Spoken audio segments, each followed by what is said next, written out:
de lo que vamos a estudiar en esta tarde se llama la locura del Señor Jesucristo y la locura de los cristianos.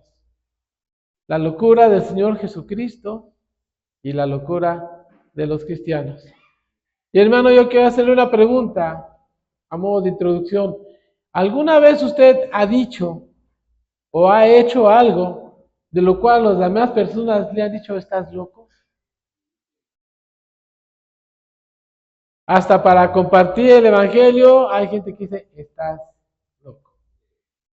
Pero mire que hay diferentes locuras, porque hay locuras individuales, hay locuras personales, como aquel que cuelga una soga de edificio a edificio y pasa, ¿verdad? Pisando la soga, haciendo equilibrio y, oiga, pues, luego ni protección llevan. Es una locura tremenda esa. Pero luego hay también locuras de manera colectiva. Por ejemplo, cuando los alemanes, dirigidos por Hitler, guiaron la matanza a los judíos y mataron mucha gente. Entonces, el ser humano es capaz de hacer cosas de locura, algunas quizá con buena intención y otras igual destrozándose hasta sí mismo. Y el Señor Jesús, siendo completamente hombre, tampoco se escapó de este calificativo. ¿Sí? Pero vamos a ver algunas características de la locura del Señor Jesús. Primeramente, abra, por favor, la Biblia en el Evangelio de Marcos, capítulo 1.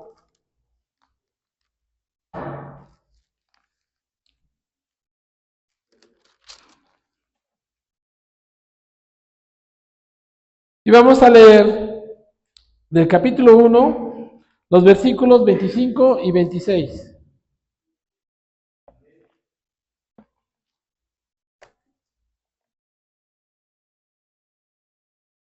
Dice así la palabra del Señor. Pero Jesús le reprendió diciendo, cállate y sal de él. Y el espíritu inmundo, sacudiéndole con violencia y clamando a gran voz, salió de él. El Señor Jesús estaba liberando a una persona de un demonio y le dijo, cállate y sal de él. Vamos a leer en este mismo capítulo 1 los versículos del 31 al 34. Y la palabra del Señor nos dice así. Entonces él se acercó y la tomó de la mano y la levantó inmediatamente, dejó la fiebre y ella le servía. Está hablando de la suegra de Pedro. El Señor Jesús fue y auxilió a la suegra de Pedro y la curó de la enfermedad que tenía. Pero continuamos leyendo. Cuando llegó la noche, luego que el sol se puso, le trajeron todos los que tenían enfermedades y los endemoniados.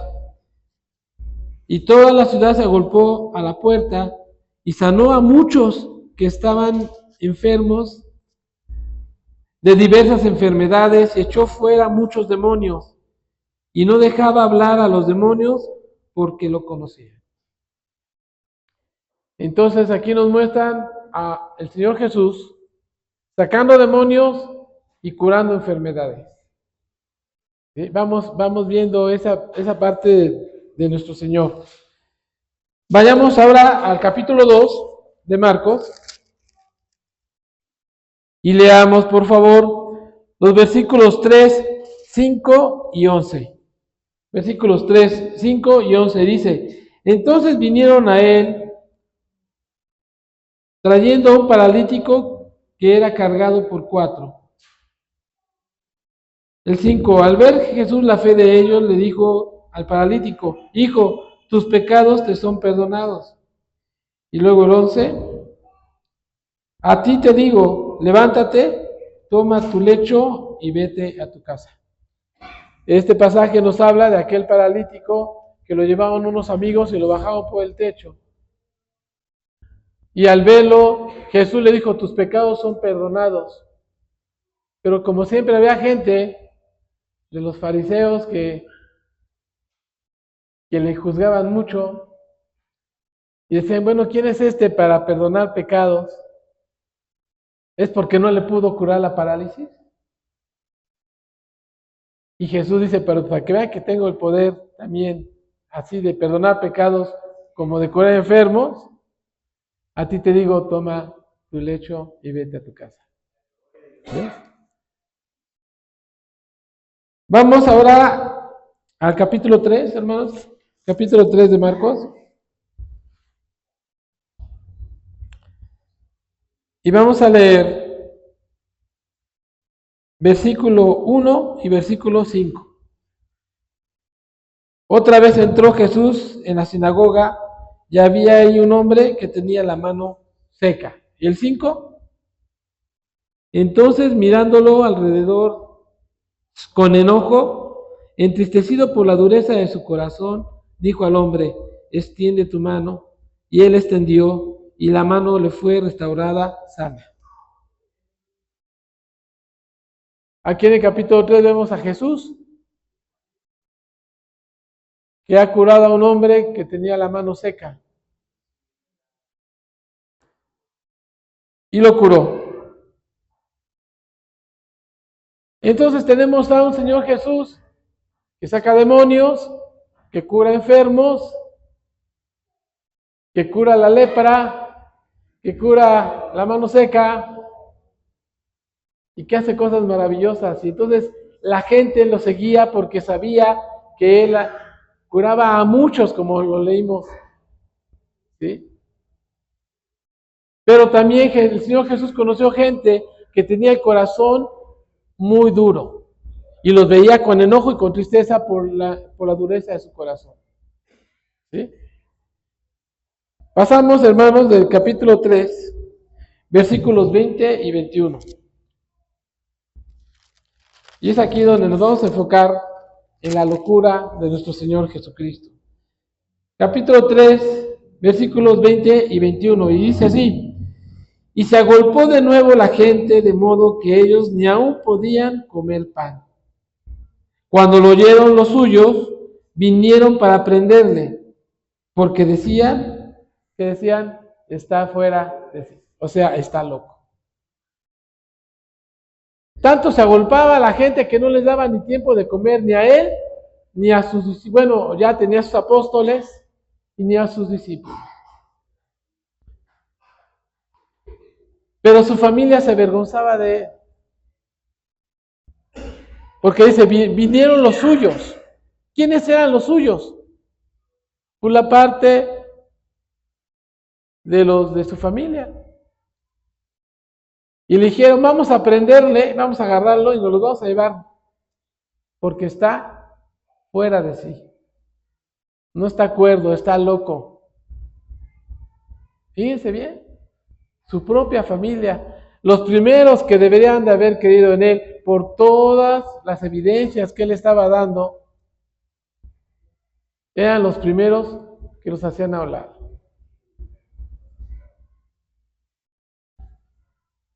Entonces podemos ver,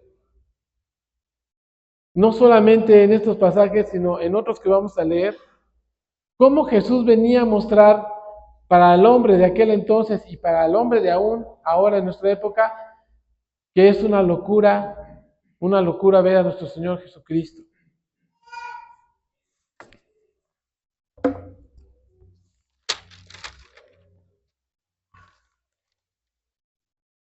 Marcos 10, del 17 al 22, hermanos. Ahí mismo en el Evangelio de Marcos, capítulo 10.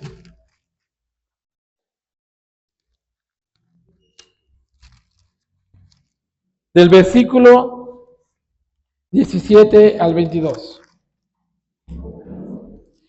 Al salir él, a seguir su camino, vino uno corriendo, hincando la rodilla delante de él, le preguntó, Maestro bueno, ¿qué haré para heredar la vida eterna? Jesús le dijo, ¿por qué me llamas bueno? Ninguno hay bueno sino solo uno, Dios. Los mandamientos sabes, no adulteres, no mates, no hurtes, no digas falso testimonio, no defraudes, honra a tu madre y a tu padre. Él entonces respondió, le dijo, Maestro, todo esto lo he guardado desde mi juventud.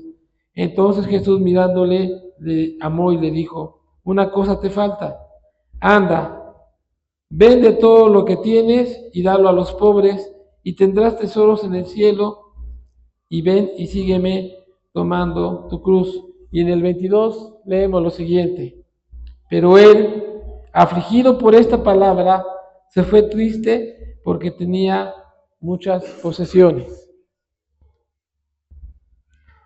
¿Qué le pasa al Señor Jesús?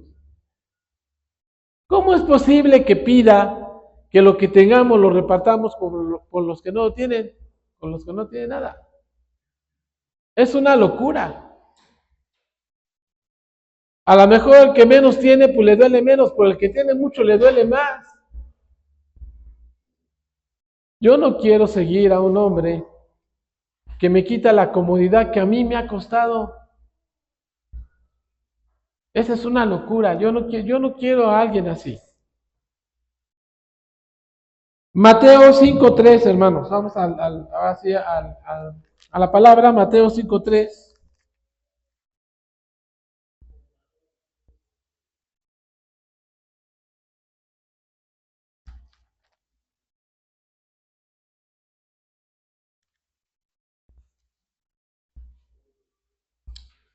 Bienaventurados los pobres en espíritu, porque de ellos es el reino de los cielos.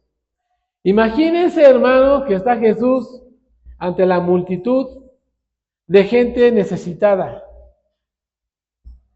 de gente que acude a Él con su necesidad, con sus carencias, y que de repente Jesús se para y dice, son más felices los que están pobres. ¿Y a poco piensan ustedes que la gente se quedó así bien tranquila, como diciendo, sí es cierto, sí es cierto, los más pobres somos los más felices? ¿Ustedes creen que fue así? Yo creo que hubo alguien, por lo menos uno, que dijo, no entiendo eso que estás diciendo, no comprendo lo que me estás diciendo, es una locura lo que me estás compartiendo. ¿Cómo crees que el pobre es feliz si yo soy pobre y estoy sufriendo? ¿Cómo es posible que me digas que soy más feliz que aquel que tiene algo que yo que no tengo nada y estoy sufriendo? Era una enseñanza del Señor Jesucristo. Ahí mismo, hermanos, en el 5, versículo 4 dice, bienaventurados los que lloran, porque ellos recibirán consolación. Cuando usted tiene un dolor, una pena, y llora, ¿usted siente que es más feliz? Honestamente. Cuando usted llora, ¿siente que es más feliz? Porque si es así, yo voy a agarrar unas cachetadas a mi esposa para que sea feliz y esté llorando. Entonces, ¿no le parece una locura eso que Jesús está compartiendo? Es una locura que me diga que la gente que está llorando, porque está llorando por un sufrimiento seguramente, es más feliz que aquellos que no lloran. Versículo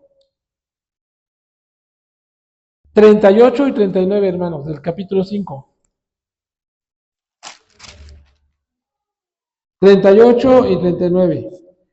Oíste que fue dicho ojo por ojo y diente por diente. Pero yo os digo, no resistáis al que es malo, antes a cualquiera que te hiera en la mejilla derecha, vuélvele también la otra. Usted le diría a su hijo que va a la primaria y que le pegan, déjate, y si te vuelven a pegar, órale, tú no hagas nada. ¿Sabe qué dice comúnmente las mamás y los papás? Si te pegan, ¿qué? Pégale tú también, no te dejes, porque si no te agarran de barquito. ¿Verdad que sí? Pero Jesús está diciendo, si alguien te hace daño, perdónalo y dale la oportunidad de restablecer contigo una situación diferente. Ofrécele la otra mejilla. ¿No le parece una locura eso?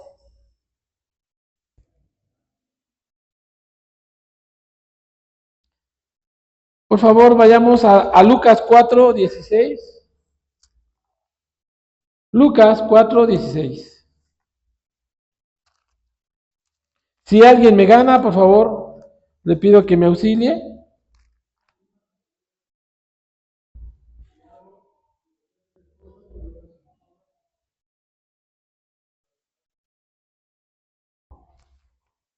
A ver si le prestan el micrófono a mi hermano Leo para que nos diga otra vez la lectura. 4:16 de Lucas. 16. Iba a Nazaret, él había criado, donde se había criado, y en el día de reposo entró en la sinagoga y se levantó a leer. Ok. El Señor Jesús asistía al templo porque se queda su costumbre. Entonces, era una persona que parte de su tiempo y parte de su vida la dedicaba a ir a reunirse en el templo. ¿A ustedes no les dicen qué tanto haces ahí? ¿Por qué te tardas tantas horas en ese lugar? ¿Qué no te aburres de estar asistiendo? La gente luego dice que estamos locos por eso, porque nos ve cada 8 días hasta arreglarnos bien, hasta ofrecerle a Dios una buena presencia para venir todos los domingos, todos los domingos, todos los domingos y cada vez que hay oportunidad para estar reunidos. Y el Señor Jesús iba a Jerusalén y se reunía en la sinagoga como era su costumbre. Juan 3:3, hermano. Juan 3:3, cuando habla Jesucristo con Nicodemo. Otra vez, si alguien me gana, por favor, ayúdeme. Juan 3:3.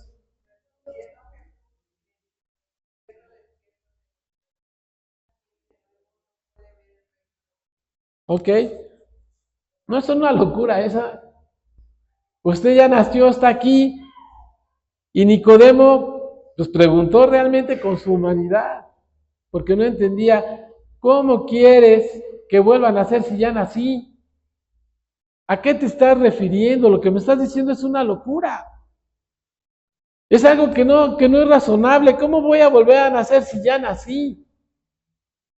¿Cómo le hago para meterme otra vez en el vientre de mi madre y entonces cumplir lo que tú me estás diciendo? Es algo que yo no concibo, es algo que yo no puedo comprender. Tú lo que me estás diciendo. Y por último, hermano, Juan 3:16, y ese sí no lo sabemos. De tal manera amó Dios al mundo, que ¿qué? Que dio a su Hijo unigénito para que todo aquel que no se pierda, mas tenga vida eterna. Hermano Alejandro, ¿usted sacrificaría a su Hijo no más por nosotros, ya no digamos por el mundo, no más por nosotros? ¿Usted daría la vida de su Hijo? Aquí ponemos ahorita para representar un altar de ofrecimiento a Dios con toda la lumbre y órale, ¿no? Hermano Estreberto, ¿usted ofrecería a su Hijo para salvarnos a nosotros? ¿Verdad que es una locura? Es una locura pensar que alguien que tiene solamente un solo hijo, inclusive un solo hijo y el único, lo dé a favor de otras personas. Entonces seguir al Señor Jesucristo es una locura. De verdad que la gente no puede comprender cómo puede alguien seguir a alguien con este grado de locura que nadie puede comprender. Pero ahora veamos la locura del cristiano, hermano. Por favor, vamos a ver ahora la locura de los cristianos. Lucas 11:1. Lucas 11:1. Por favor, ayúdenme si me ganan. Yo soy muy lento para esto.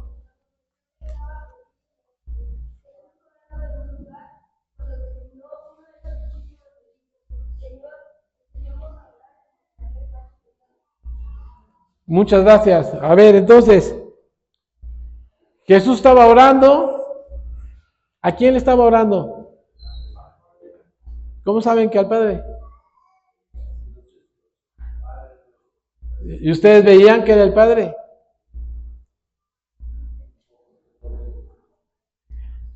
Cuando dice enséñanos a orar, dice enséñanos a orar también a dirigirnos a Dios. Cuando usted ora, hermano, la gente a quién ve que le está orando. Estamos hablando al aire.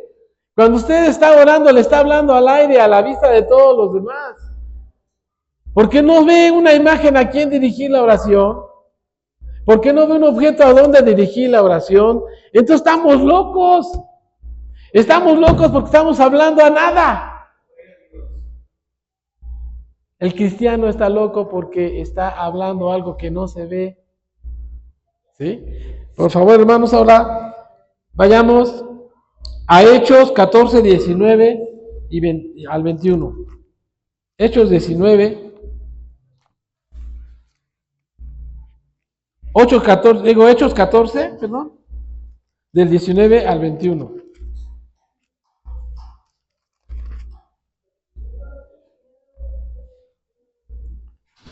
Ok, entonces vinieron unos judíos de Antioquía y de Iconio que persuadieron a la multitud y habiendo apedreado a Pablo, le arrastraron fuera de la ciudad pensando que estaba muerto.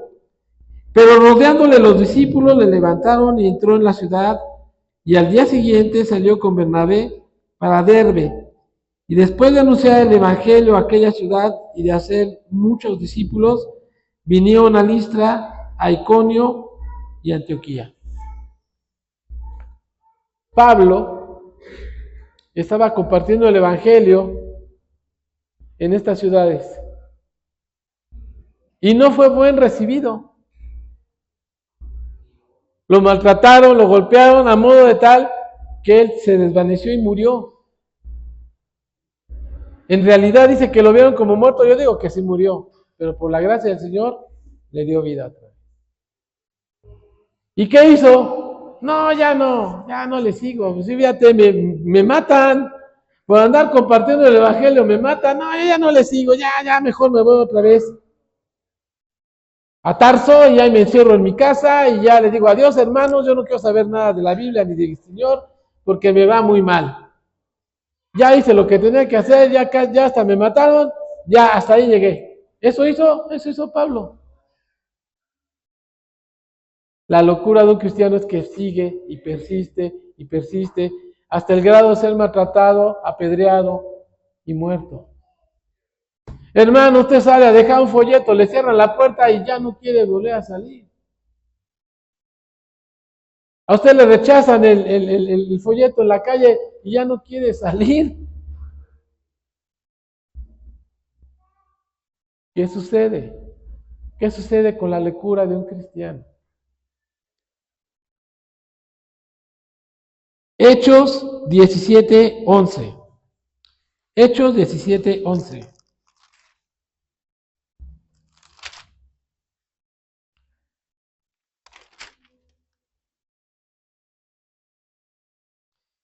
Y estos eran más nobles que los que estaban en Tesalónica, pues recibieron la palabra con toda solicitud, escudriñando cada día las escrituras para ver si estas cosas eran así. Si leemos el versículo anterior, dice, inmediatamente los hermanos enviaron de noche a Pablo y a Silas hasta Berea, y ellos habiéndolos llegado, entraron en la sinagoga de los judíos. Los de Berea, hermanos, recibían bien el mensaje. Pero no se quedaban con lo masticado del que les ponía el mensaje. Dice que ellos iban a las escrituras para verificar si lo que le estaban enseñando era lo correcto. Y eso es lo más sano, hermano. Lo más sano para todos es que cuando usted reciba un mensaje, sí lo reciba bien. Pero usted siempre tiene que tener las escrituras a la mano para que usted verifique si la persona que le está compartiendo de veras tiene una base bíblica o ya le está metiendo otra cosa diferente. La locura del cristiano es siempre tener la Biblia a la mano para verificar lo que le están compartiendo y lo que está aprendiendo. Hechos 17:18, aquí mismo en el 18. Y al comenzar Pablo a hablar, Galión duró a los judíos. No, estoy mal, porque es 17, es el 17, perdón. ¿Alguien lo lee, por favor? 17, 18. De algunos filósofos de los epicureos y de los estoicos disputaban con él, y otros decían, ¿qué querrá decir este palabrero? Ok. Y otros, parece que ese predicador de dioses, porque les predicaban el evangelio de Jesús y de la resurrección. Muy bien, gracias hermano, le agradezco. Ya tenía un apodo, ¿no? El hermano de la mañana, el hermano Germán dice que su familia le puso el padrecito. Y algunos nos ponen los aleluya. Y bueno, no falta cómo nos cataloguen, nos etiqueten las personas. A Pablo le pusieron el palabrero. ¿Sí? Ahí dice que él fue y le pusieron el palabrero. Y hablaba de la resurrección del Señor Jesucristo. Hechos 17 del 23 y 24. Aquí mismo Hechos 17, versículos 23 y 24. Porque pasando y mirando a nuestros santuarios, hallaron un altar en el cual estaba esta descripción: el Dios no conocido, a que vosotros adoráis, pues, sin conocerle, es a quien Dios anuncia. El Dios hizo el mundo y todas las cosas que en él hay, siendo Señor del cielo y de la tierra, no habita en versos hechos por manos humanas. Gracias, hermano. Dice que iba camino al Areópago y iba viendo todos los ídolos que habían puesto, ¿verdad? Los dioses griegos que iban a la orilla. Pero hubo un lugar donde no había nada y había un letrero que decía, este lugar está reservado para Dios que no conocemos. ¿Qué ve usted aquí, hermano? ¿Qué imagen usted ve aquí? ¿Hay una cruz? ¿Hay una cara? Este lugar refleja al Dios no conocido, porque por eso no ponemos nada. Pero ¿sabe también qué es lo más maravilloso? Que Dios no está en esa pared blanca. Dios está en un templo hecho, pero que no lo hizo el ser humano. Es nuestro propio cuerpo, porque Dios habita en un templo que no está hecho por manos humanas, sino por Él. Y es una locura adorar a lo que no vemos. Es una locura adorar a lo que no vemos. Estamos locos. Los cristianos están locos. Le hablan a quien no ven, adoran a quien no ven, se dirigen a quien no ven. ¿Qué es eso? Estamos locos. ¿Sí?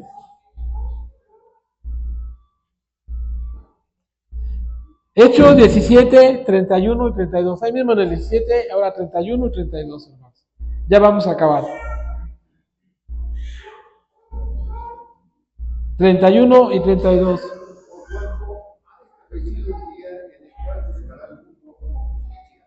Porque qué varón a quien designó, tanto sea todos por la vida y levantado de los muertos.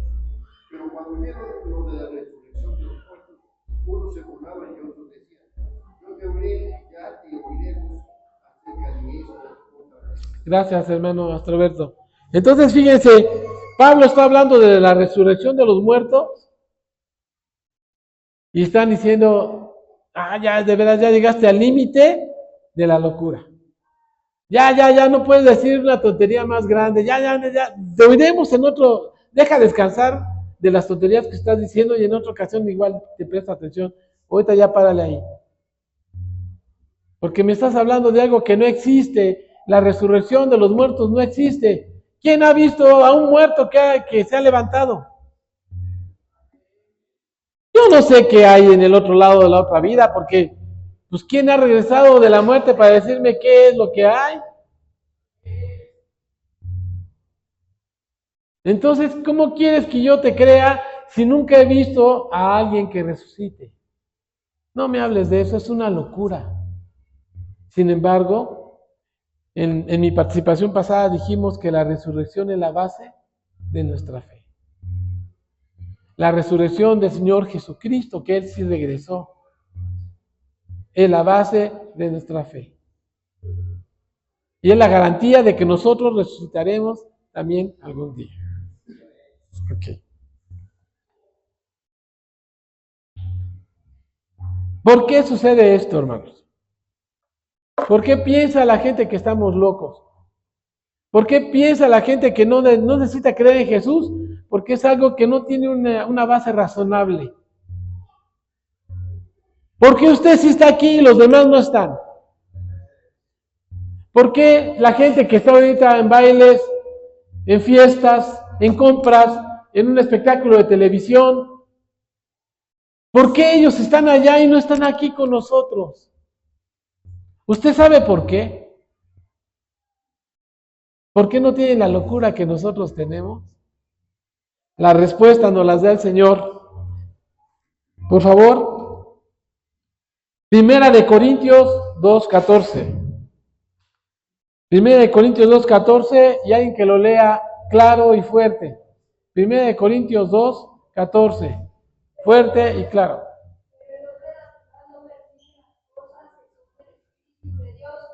Porque para él son locura y no las puede entender porque se han discernir espiritualmente. Muchas gracias. Ahí está la respuesta, hermano.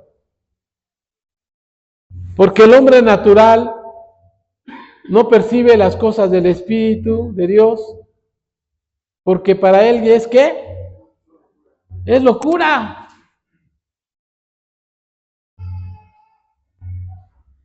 Él nos ve como los loquitos de cada domingo.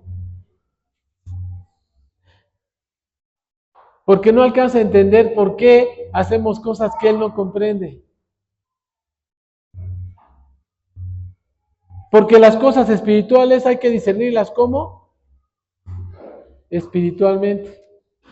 ¿Por qué usted sí está aquí? Porque el Espíritu le habló a usted. Porque el Espíritu lo mueve a venir a las reuniones. Porque el Espíritu lo lleva a leer su palabra. Porque el Espíritu lo lleva a creer en la resurrección del Señor Jesucristo. Porque el Espíritu lo lleva a creer que Dios le escucha cada vez que usted se dirige a Él. Porque usted puede usar la oración para comunicarse con Dios. Puede usar la palabra de Dios para ser sabio, para saber qué hacer en su familia, para saber cómo reaccionar, para tener una guía de vida. Por eso se discierne espiritualmente. Y para terminar, vamos a clasificar esto, hermano. ¿Sabe quiénes son realmente los más locos? Yo le voy a decir, los más locos son aquellos que ante tanta evidencia que el Señor nos da, no creen, porque deciden no creer. No porque no tengan cómo creer, sino porque ellos deciden no creer. La incredulidad es una decisión de no creer a pesar de toda la evidencia y todo el esfuerzo que hace nuestro Señor y nuestro Dios para acercarse y llamarlo a salvación. Pero ¿usted cree que haya locos más locos que estos que le acabo de mencionar? Desgraciadamente sí. Desgraciadamente sí hay más locos que aquellos que no creen. Y yo le voy a decir quiénes son esos locos que de plano están más locos. Son los locos que viven como si creyeran sin creer. Son locos que llevan una vida cristiana sin obedecer y sin creer. Esos sí son los más locos de todos los locos. Los que no llevan una vida genuina, los que no llevan una entrega genuina, y los que dicen ser pero no son. Estuvimos con los jóvenes esta tarde viendo la iglesia de Sardis, y la iglesia de Sardis en su mensaje que en Apocalipsis dice, tienes nombre como del que vives pero estás muerto. Tienes nombre como que vives pero estás muerto. Gloria, aleluya, sí hermano. A ver hermano, tenemos una necesidad, por favor dé su diezmo. No, estás loco, ¿cómo quieres que te dé el diezmo? No. Tenemos una necesidad, hermanos. Hay una persona que necesita perdió su trabajo, vamos a ofrendar una ofrenda de amor. Ay, no, ¿por qué lo vamos a mantener? Esa es una locura. No lo dice, pero lo piensa. Hermano, venga cada domingo. Estás loco, ¿cómo que es que cada domingo? Espérame, déjame descansar, déjame que sea un día irme a pasear. Hermano, vamos a leer la Biblia, a estudiar los salmos, vamos a ver los capítulos. Ay, no, estoy muy cansado. Esos son para los que predican y los que comparten la palabra. Y como yo nunca paso, yo nunca estoy enfrente, pues como que no. Ve cómo vivimos, como si fuéramos, pero no somos. Y son los más loquitos de los locos y de los locos. ¿Sabe por qué? Porque un día va a venir el Señor Jesús. Y esos loquitos se van a quedar loqueando todavía. Esos loquitos le van a decir, pero Señor, en tu nombre hicimos esto, en tu nombre hicimos lo otro. Y el Señor Jesús le va a decir, no te conozco. Esta noche hemos tenido una maravillosa alabanza. Yo me sentí muy complacido. Espero que usted también. Yo siento que el Espíritu en realidad nos tocó, usó a nuestro hermano para exaltarnos, pero también para recordarnos que no hay locura más cuerda que creer en nuestro Señor Jesucristo y vivir como Él pide que vivamos. Que Dios los bendiga, hermanos.